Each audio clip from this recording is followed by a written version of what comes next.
দেখতে পাচ্ছেন যে পেঁয়াজের জমিতে আগামরা যে এই রোগটা, এই রোগের জন্য আপনারা কি করবেন? অনেকে হতাশ হয়ে যান এই পেঁয়াজ চাষিরা, যারা এই আগামরা রোগটা যখন দেখা দেয় তখন তারা স্প্রে করার জন্য কি স্প্রে করবে এটা কিন্তু ভেবে পায় না।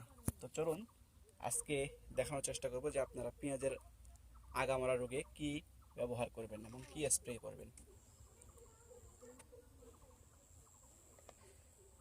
প্রতি 10 লিটার পানিতে 5 শতক জমির জন্য প্রয়োগ মাত্রা 20 গ্রাম, অর্থাৎ প্রতি লিটারে 1 গ্রাম করে আপনারা এটা প্রয়োগ করতে পারেন।